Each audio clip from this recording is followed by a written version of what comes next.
Hey everyone, this is Libertarian Black Man. I'm going to talk about supply shortages and why they are worsened by government policy. So since we have this coronavirus on the loose in America, we are starting to see headlines like this: face mask shortage, toilet paper shortage, why we can't find hand sanitizer, and hand sanitizer ingredients being sold out for people who want to make their own because they can't find the pre-made stuff in the store. One could say, well, the demand is rising and that's the reason why there are shortages. And that's true that demand is rising, but prices are supposed to rise to create new supplies for the demand. But we have price controls. That is the biggest reason why we are seeing empty shelves when we might not have to. In particular, bans on price gouging. The layman's definition of price gouging is raising prices to unfair levels in times of heightened need. The word unfair is totally subjective. It depends on who you're talking to. You have 10 people who say something isn't unfair, and you'll get 10 different definitions of what unfair is. The legal definition of price gouging and the penalties for those infractions vary from state to state because the states make these laws based on what the people want, and the people's opinions of what fair is that varies from community to community. So if you look at price gouging laws throughout the country, you'll see that there are different definitions of what it is and different penalties for those who are guilty of them. In Kansas, if you raise the price of any product you sell 25% or more after a disaster has been declared by the governor or the mayor, you are guilty of price gouging. In Pennsylvania, that threshold is 20% or more. In Oregon, it is 15% or more. In Arkansas, it is 10% or more.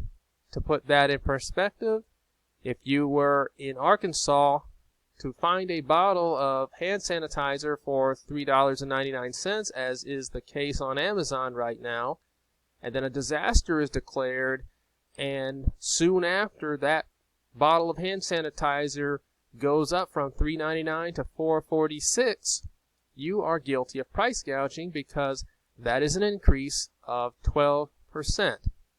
And that violates the price gouging law in the states where 10% is the maximum limit that you can raise prices. You also have many other states like Hawaii that do not give you a percentage. They just tell you if you raise prices to an unacceptable level. In this case, any increase in the selling price of any commodity after the governor declares a state of emergency makes you guilty of price gouging. That $3.99 bottle of hand sanitizer going to $4 would make you guilty in the state of Hawaii of price gouging. They could care less if it's a penny or if it's a nickel or a dime or a quarter. Of course, they are going to deal with you accordingly. They might not levy a fine or give you any other penalty for such a small increase, but they can, because any increase in the selling price of any commodity, in other words, it doesn't matter what you sell or how high the price goes, if it occurs during a period after a disaster has been declared, the government can hit you with some kind of sanction. And in Hawaii, there's also a provision about landlords not terminating tenancy. That is included in the price gouging law, even though it doesn't have anything to do with commodities. They tell you, if you're a landlord and there's a disaster that's been declared, you're not allowed to kick someone out, even if they haven't paid their rent, because a disaster has been declared, and therefore there's a freeze on any kind of termination of tenancy. In Florida, the language is that grossly exceeding average prices in a 30-day period preceding the emergency. So for a month after a disaster has been declared, you are not allowed to raise your prices to what the state says is grossly exceeding. Whatever that is, you'll find out by raising your prices. And it's a discouraging, it discourages people from doing that because they don't want to put themselves in a position where they could be fined, lose their license, or worse, just because they didn't know where the threshold was until they got a letter from the governor. In Washington, D.C., that 1 month period is extended to 3 months, and they have a 10% threshold. So if you raise your prices 3 months within a 3 month period after an emergency has been declared, you're guilty of price gouging. In Alabama, if you charge unconscionable prices, again, you'll find out what that means once you raise your prices, and by then it's too late. And you'll be fined $1,000 per incident. In Connecticut, more than acceptable market prices as determined by the state. They will not tell you beforehand. You have to basically take a chance and raise your prices accordingly, and then find out that you have crossed the line. You can be fined $1,000 and be given a jail sentence of up to a year, which is a great deterrent for people who are not sure if they want to go down that road. In Iowa, $40,000 fines per violation are what you have to look forward to if you are raising prices to an excessive level. No percentage, as you can see, no percentage. So if you are raising the price of something, you could be charged $40,000 and then an additional $5,000 if the person who complains to the government was elderly. In Texas, you can be fined $20,000 per violation and up to $250,000 if the person is elderly. In Maine, you can be charged criminally for price gouging, facing thousands of dollars in fines and up to 3 years in prison. And in the state of Oklahoma, under the Oklahoma Consumer Protection Act, you can face a full decade in prison and thousands of dollars in misdemeanor and felony fines for price gouging. It is a relief to see that not every single state in the country has these laws. Montana, Nebraska, Nevada, and New Hampshire, along with about 12 other states, do not have price gouging laws whatsoever.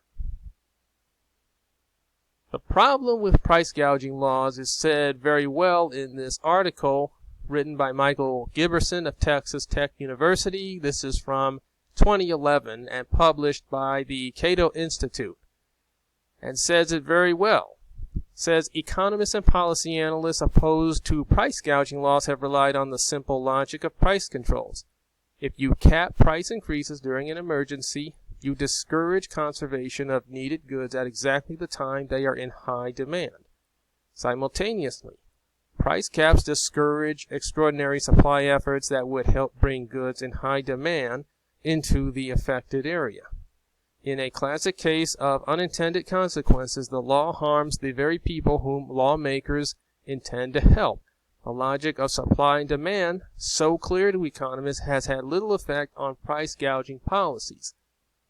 So basically, when you have prices going up during and after an emergency, the whole point is to do two things.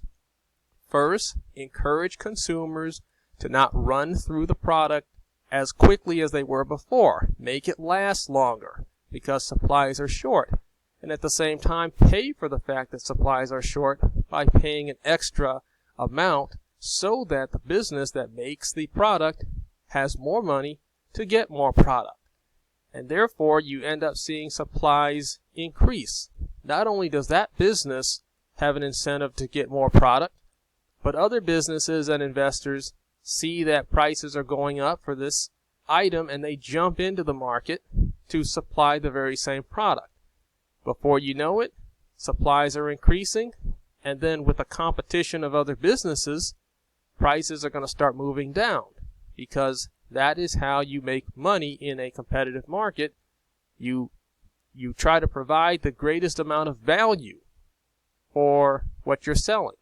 If someone sells for $10, someone else can sell it for $9, someone else can sell it for $8, and that's how prices move down. That is how price gouging can be brought under control, because someone can always go overboard and decide to charge 2,000%, 8,000%. But once competition comes in, then you have people who are gouging at the worst level bringing their prices under control, because they are going to lose money to their competitors, because the competitors are giving more value through a lower price to the consumer. That is how it works in the marketplace. But price gouging laws that are designed to outlaw price gouging, made by politicians who want to play on the emotions and appeal to the sad stories of poor people who are unable to buy things, they are totally ignoring the economic principle that if you allow for prices to work without government influence, you will have more supplies for consumers and lower prices, and it happens often faster than people want to believe. Price gouging laws at the state level first appeared in New York in 1979 because of the inflation we had during that decade, oil prices going through the roof. Every single decade since then, we've seen more states passing more price control laws that limit gouging, that outlaw gouging, well into the 21st century. If we want to make it easier for the poor, the disabled, the elderly, the less fortunate in accessing the goods that they need in an emergency, we need to take the opposite view of what we have right now.